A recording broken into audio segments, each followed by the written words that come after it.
ஆயிரம் கை உண்டென்றால் நீ ஒரு கை தரக்கூடாதா?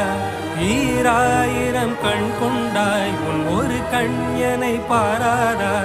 உன்னில் சரணடைந்தேன் இனி நீ கதியே.